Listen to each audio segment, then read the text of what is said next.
Hi everyone, I am Rebecca from ChemKnits, and I don't know about you, but I'm feeling a little bit naughty today. That's right, I'm finally going to come back and revisit tying yarn in a knot as a form of resist, and we're going to do this multiple times to layer colors and see what we're going to get. And I am very, very excited about that.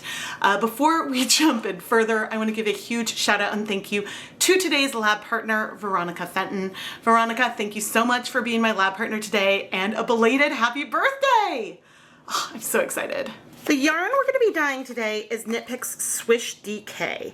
This yarn is 100% superwash merino wool, and it is DK weight. Now, I think it is easier to tie a knot in the yarn when it is wet versus when it's dry, just because it kind of stays together a little better, but I think we will go ahead and use dry yarn for our very first round. And I want to use primary colors today. I plan to use a combination of Dharma Acid Dye's Caribbean Blue, Deep Magenta, and Brilliant Yellow as I struggle to make this knot. These are three colors that I have done a lot of color mixing with, and I think my goal is for the average color to be a bit of a greenish one, and maybe I want 2 parts yellow, 1 part pink, 1 part blue overall throughout the yarn. That's where I'm thinking right now. But I suppose I said I was going to start dry, so we can go start making our dye bath. In my pot, I have 16 cups of water, and I'm going to start with our yellow. It is both the color I'm adding the most of, and a color that sometimes can strike fast, sometimes it doesn't. We will see. But I add about a 1/4 cup or 60 milliliters of our 1% stock solution of Brilliant Yellow. And I'm now having a bit of a debate, because you know what? Yes, let's go with this amount, because I will be using half the amount of the next 2 colors. We'll go with this amount of yellow, and then we'll decide if I want more later on. There's no reason why we have to stop at just 3 layers. I'm going to take this to the stove to start heating it up, and I'll rinse out this cup because we'll be using this with our next colors.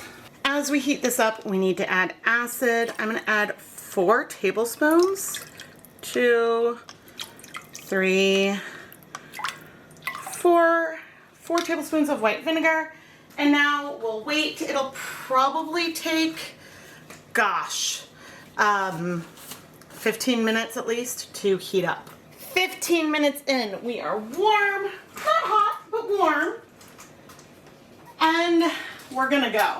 Now, 16 cups of water is not a lot for the amount of yarn I have here, and I'm dunking everything in super fast. We may get a fair amount of yellow in the knot. It could soak up a lot of that color, but if there's a color where we're going to have limited white left behind, I'm going to leave it here. Yellow is the one that I don't mind having more coverage because it always gets overtaken by the other colors anyway.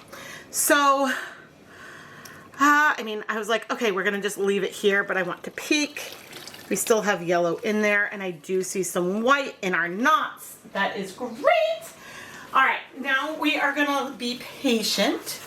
And I'll set a timer for 20 minutes to check in. If all the color absorbs, then I would move on to the next stage, but we need to give it some time. So 20 minutes. See you soon. It has only been about 5 minutes since I set the timer, but I just peeked, and just about all that color is in the yarn. Now, there would have been no harm if I were to go ahead and wait all that time. Look, you can see that color from the knots. But since the color is all in the yarn, what I can do is set this aside to cool for, I suppose, the final 15 minutes, so that way I can unknot and reknot it successfully.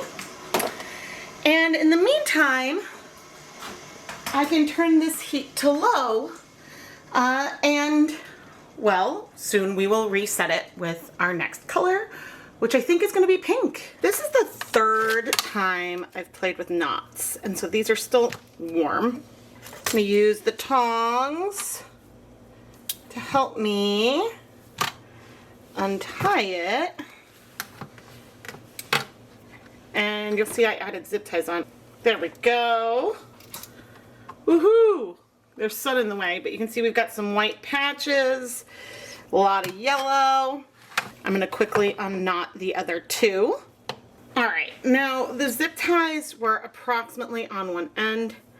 I'm going to rotate it just a little bit. So not even halfway down, maybe a quarter down. And now I am going to re-knot. And I don't know why it's so much easier to do this when it's wet than it was once it was dry. I find that with twisting skeins, it's way easier to do dry than it is to do wet. But maybe it's because there's something more substantial with the water in the yarn that it's a little bit easier. Whoop, I did not want to do that. Oh, the perks of filming multiple videos, so I'm filming in the sink. Now, are we going to maintain some plain yellow throughout? Maybe not, because yeah, it's unclear how much blending we'll have. I think a lot of the white is now exposed versus last time. But let's go set up our pink dye bath and then we can add the yarn in. With our yellow dye, I added a 1/4 cup of a 1% stock solution. So that's about 60 milliliters or 0.6 grams of dye. Now I'm coming in with our deep magenta and we're adding 60 milliliters of this dye mixture. Very carefully, not to drip. I'm going to rinse this cup out, bring over that last little bit of pink dye. The water's warm or else I would rinse the cup off in there. The big difference we have here though is that this is a 0.5% stock solution, which means we only have half of a gram of dye per 100 milliliters of liquid. So our 60 milliliters of this dye stock is only 0.3 grams of dye. So even though we've added the same volume of our deep magenta and brilliant yellow, we have twice as much yellow because the dye stock was more concentrated. All right, I just turned the heat back up. The pink is another color that can strike a little bit quickly, which is worth keeping in mind. I should pop my gloves back on. So after this layer, I'm anticipating that we're gonna have some yellows. We will have some pink, some orange, and some red, and then we will see. But the pink is a color that can strike so quickly that even without the resist, we could end up with some yellows stuck here. I think this is the color that, these are the two colors that I used that one time when I was like, well, that was happened faster than I expected. You can see most of the color is in our yarn already. But we will still see some greens in the yarn from where we have the more orange notes. But even with twice as much yellow to pink, we got a lot of pink and orange in here. The pink is definitely our dominant color. But anyway, I'm gonna set a timer. Goodness, let's just go ahead and do 10 minutes. And we'll see where we are and where. And either we'll wait longer or we'll remove the yarn for Veronica's next step. Let's see where we are. Oh my gosh, apologies for that poor musical interlude. Okay, I'm gonna set the heat to low. We are gonna try to wrap this in the tongs and see what we have peeking through. See some yellow peeking through our layers this time. There we go. Okay. I'm going to set this aside to cool. Gosh, I'll try to give it about 15 minutes to cool. And then we will come and do our final layer. But I think when we get there, we'll want to add a little more water. It's time to untwist and retwist Ooh, check that out. Ooh, we also have some white, and I better fix this.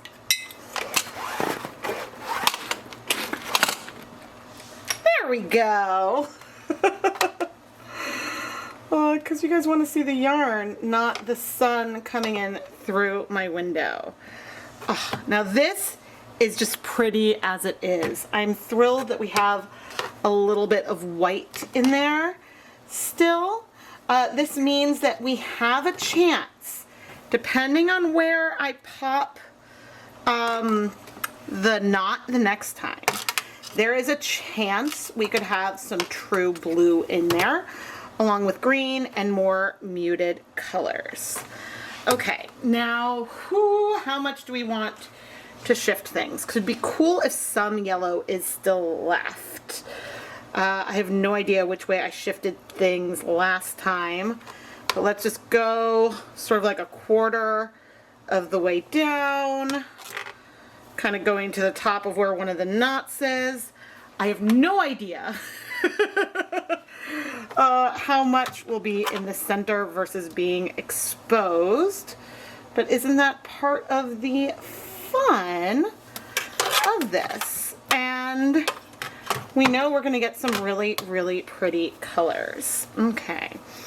Now, I guess a big thing that I don't know is that I had the knot in the same place, or that I shifted things in the same direction as last time, which maybe could make a difference, but we will have everything laid out flat in the end to compare all the colorways to each other. But I think that we probably have at least a little bit of some yellow and white, maybe even some white in that center area.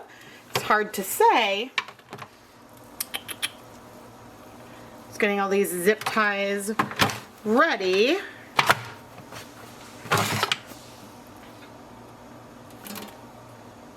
But now let's go and prep our blue dye bath. Okay. I'm adding an additional 8 cups of water with 2 tablespoons of white vinegar in here. I'm gonna let this heat up while I'm letting the other yarn cool, even if I'm showing this after I've already reknotted the yarn. Now I'm very carefully coming over with a 1/4 cup or 60 milliliters. And I'm going to rinse out this cup. This is a 0.5% stock solution of Caribbean blue. So just like with the pink, we have 0.3 grams of dye total. Now over the years, we've shown that our blue and pink can hold their own together, but this will become a dominant, I think, color, especially since as we mix all 3 colors together, some of the colors will stop being bright and we'll start to see some hues that are more muted. But now we'll come back to the present to add the yarn. You know, there's some things that I do sometimes when filming these videos that makes my life easier, and sometimes that makes my life easier at the time, but can be more complicated in editing. And going back and forth between the dye bath and ordering that can be tricky sometimes, but ultimately I am very, very excited. My hands are a little damp from retying the yarn, so therefore it's hard to get those gloves back on. But here we come into the blue, and ooh, we've got greens and some very muted purples in here. Very bird-like, very expected, because I don't want to move things around too little. I've combined these 3 colors a lot and blended them in various projects. So having some of those more maroon purples in there is not a surprise, just because we've seen things like that before when I do like a shoebox method or something. Now, I'm doing this in a hot dye bath, so the colors will strike a little bit quickly. You could do this with cold process. There's a chance that more dye would go through to the center, but it's hard to say. Heat versus no heat comparisons are a little harder to do because there's more variables. But anyway, what I'm going to do now is heat everything for 30 minutes to hopefully absorb as much of that blue as possible. And the other thing I can do is we're gonna add a little bit more acid. 2, 3, 4. I'm not stirring. That is what it is, but Caribbean blue takes longer, needs more acid and time, so I don't think we'd see 5 minutes in a clear dye bath here. But anyway, I'll see you in 30 minutes. It has been 30 minutes and I'm gonna turn off the heat. I will admit I did peek in on this a bit ago because, look at that color I see coming through. Oh, see there? We got a little bit of some pink and yellow left. I did peek and saw that almost all the color is in the yarn. You'll notice that there is a little bit of blue in the dye bath, sometimes with Caribbean blue. That happens. And one thing we could do is leave the yarn here in the dye bath to finish slowly absorbing the rest of that color. But what I found is that if you do that with certain colors, then you can end up with some more bleeding in the end when you wash it. So with like emerald green or Caribbean blue, you might leave a little bit of color behind. But anyway, I'm gonna set this yarn aside to cool for a while so then we can unknot it and wash it. Unknotted yarn is not 100% cool, but it is way cooler than it was. So let's go ahead and take this knot and open her up. I am so surprised that we still have white in there. Ooh, there is barely any yellow. That is so funny. I think I expected to see more yellow in there. We may have more yellow in this one. Yes, we do. We have a lot more yellow in this one. It all just depends on how you move those resists. Don't worry, I'll change the camera angles so we can see everything a little more clearly. Well, let's check out this last one. I mean, this is just like any other layered tonal when you're doing something randomly and the resist is placed randomly here. So with any layered tonal, you don't necessarily control where the colors are going to go and where they'll spread. So that does bring some randomness, but I'm surprised how much white we have left. Because it's all about the odds, right? The odds of where I tie it and what ends up on the inside. And I'm sure I could have more control, but you know, this is teaching me a little bit about where it goes, because I thought that by shifting things a fair amount, I don't know, I guess I didn't know what would end up on the inside. Now, this is really, really fun. These are busy colorways, but they are beautiful and fun. What I think that I would be more inclined to do with layering these 3 colors and doing resists is doing something where I have a bit more control over the colors that I'm keeping. And for that, I mean adding zip ties, because we could end up with a dark color that is sort of our average, and then still pops of a lot of these colors through depending on where I've added and removed zip ties throughout the whole process. So if that's something that you'd like me to do again, I haven't done something like that for a long time, please let me know down in the comments. But now I just need to wait for all this to finish cooling off so we can go wash it. As we prepare to wash our yarn, I'm gonna add a little bit of some dish soap into this rinse bath. And I'm doing that first to show off that little blue color because it's Blue Dawn today. Because if there's gonna be a bleeder in here, I suspect it's gonna be blue, but you never know. I don't think I'm seeing any bleeding though, so that is really good. It's always nice. Now it helps that I used, gosh, a total of 1.2 grams of dye. I'm gonna add a tiny bit more soap. 1.2 grams of dye on 300 grams of yarn. So that means each 100 gram skein of yarn has about 0.4 grams of dye, which is an amount that I am very comfortable with. I could have gone up to a total of 1 gram of dye or higher per 100 grams of yarn. But the thing that kept me from doing that was the fact that I know that the blue can be a bleeder, and I wanted to make sure we got nice coverage and good resist. Sometimes when you add a lot of dye, then you're able to get more coverage with that color. And so by having less dye, you can get the colors to strike a little bit faster, giving you more uneven coverage and some of the fun that we have here in Veronica's yarn. Now, we have no color bleeding, which is fantastic. So I'm gonna finish rinsing out the soap. Then I'm gonna go ahead and put the yarn through my spin dryer to remove more of the liquid, and we will hang it up to dry. So we can take a look at the finished yarn.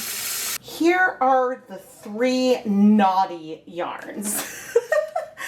Maybe I should try to arrange them so that way we have this like more pink section towards the center, even though we have pink in those darker areas up there as well. We definitely have differences between each of the skeins. Like we have one here where I see more yellow and have less white. And then these two both have a hint of yellow, but a little bit more white. So I would say these 2 skeins are more matched. And then this one is a little bit more unique. All of them are definitely fun, but as I like to say sometimes, there are no dye lots when it comes to hand-dyed yarn. And that is really because you can do the exact same technique, use the exact same colors, and then end up with things that feel different, which is completely okay. I don't know if some of you would have wished that I had stopped after 2 colors so it would still be bright and we wouldn't have these muddier pink, green, burgundy kind of sections. I happen to like where those colors layered together and think that it's a lot of fun. Now, if it's a little too busy for you and you're like, gee, what do I do after this? You can over dye the whole thing.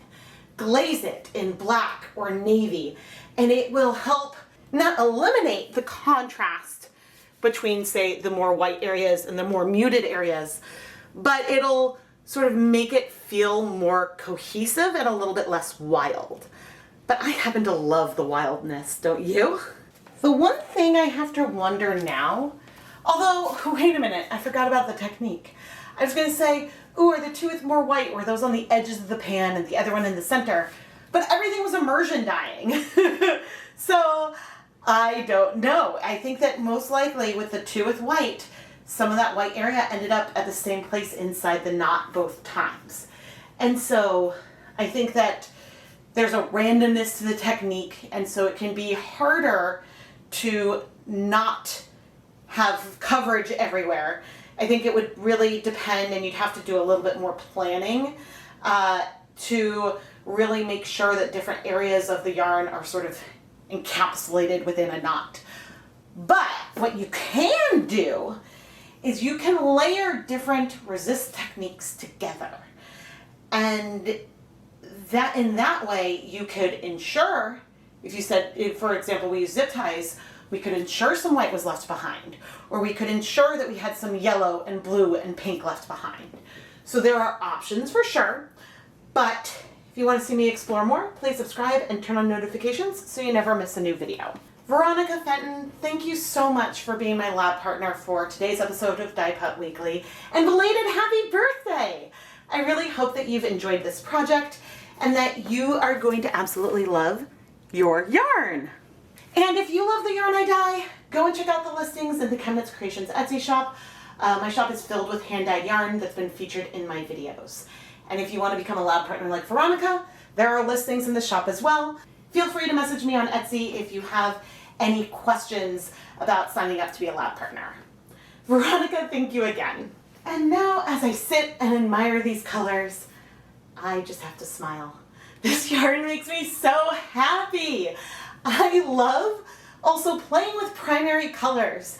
And I know that they can blend in similar and predictable ways. I know if I just blended all 3 colors together and dyed yarn as a tonal, that we would have ended up with a pretty color.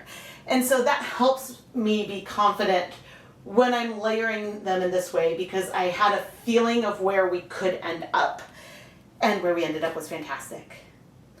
I am Rebecca from ChemKnits, and thank you so much for watching.